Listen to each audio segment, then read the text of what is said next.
Another thing you mentioned about wisdom, right? Allah subhanahu wa ta'ala could have given him wisdom immediately at that particular time. Have you ever thought about why your du'as don't get answered immediately? Many Allah reasons, says yeah. in one of the hadith that when you make a dua, Allah answers it either immediately, or He keeps it for a later date, or He'll give you something better. Majority of the times, you always make dua. Yeah. Allah can give you everything immediately at this point in time. But the universe is designed in a particular way, that things will happen eventually, because it's not only you who is, making dua or wants something. There are so many people together, and you don't know how you would become a means for someone else's dua. I read this article the other day, some post on Facebook.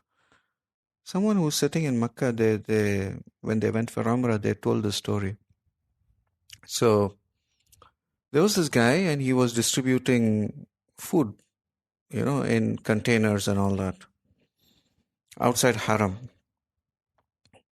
And this person was sitting on one of the barricades, and he was not in need of food, right?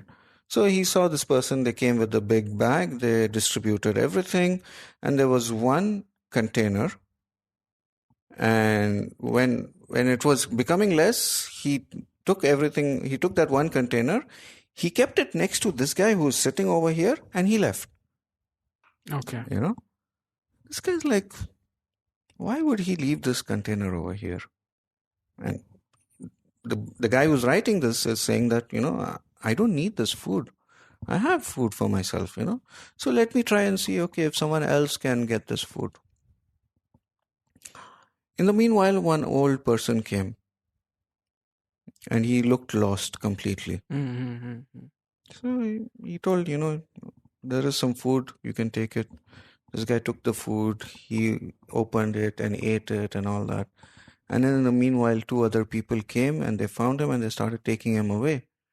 And then he asked, what's happening? Why are you taking this person away? He's eating food. He's like, no, this is our dad. He got lost. Since morning, we are searching for him. Oh.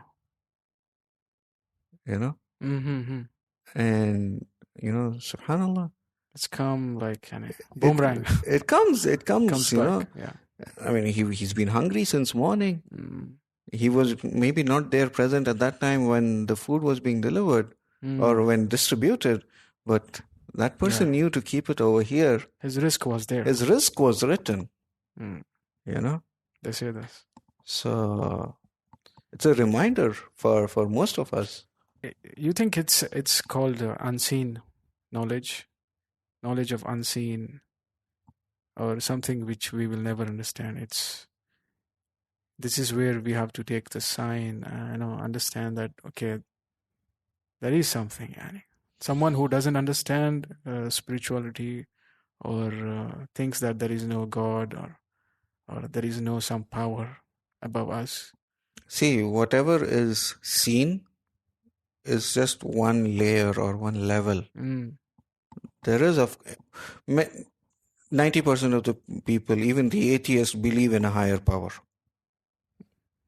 Even atheists will believe in a higher power. They don't call it God, but they believe there is something even beyond them. So, but they claim like it's nothing is there. It just happened from the dust. They don't want to define what it is. Yeah. For them, they don't want to give a name. But they believe in a higher power. Now, what that higher power does, even we don't know. We also believe, there is a ghaib, there is unseen. There are a lot of forces around which are there to protect us also. Yeah. Harm and protect both. So there is another parallel this is complete different topic, even divulging into it, it's all about, you are not going to find anything concrete. You will only find theories. Yeah. Someone saying this, it could be this, But imagine, man. I mean, it could be some angels. Some of these Christians have gone into another tangent of calling it fallen angels, and I mean, they've gone to extremes in that. But what I can tell you is, yes, there is a higher power. There is, people call it higher consciousness, whatever. You are connected to that. How you are connected? That it depends on certain energies and all that. So I've looked into Dr. Joe Dispenza and all that, right? So all these people, most of these meditation experts, and even the breath work, they all specifically talk about the pineal gland. Yeah. The I don't pineal know how really makes sense for that. Yeah. I don't know. I haven't experienced anything, but a lot of them have been speaking. Okay, the pineal gland is the main gland which, once opened up, or when it is in its full capacity, you are directly, receiving. You are able to have clairvoyance. Yeah. There are different levels of it, where you are able to see energy, you are able to feel energy, you are able to hear energy.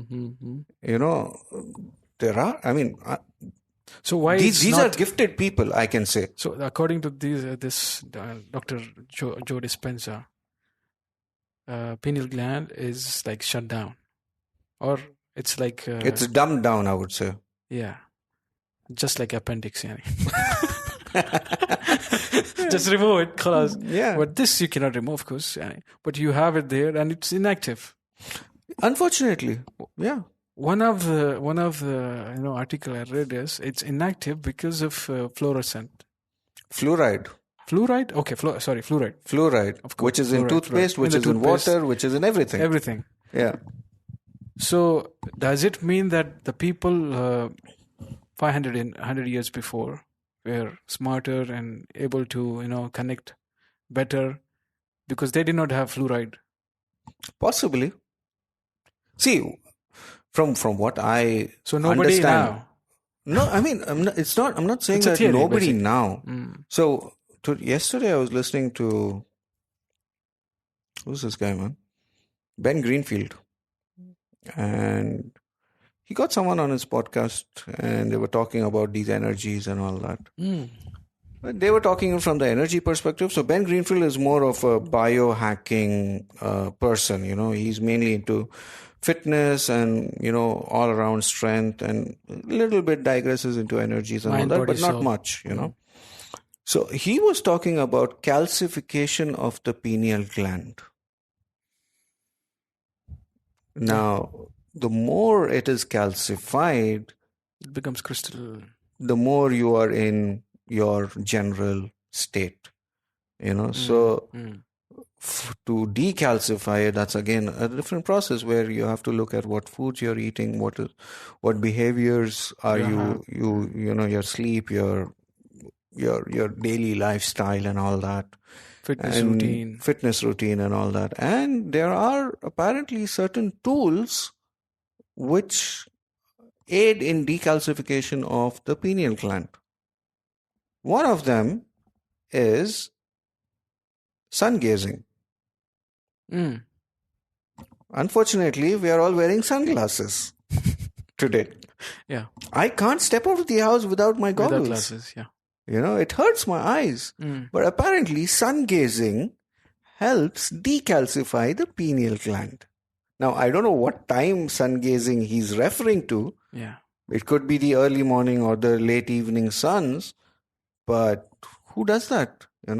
We need light to penetrate. I mean, where is the pineal gland? It's here. People refer it to the third eye in other, scriptures and all that.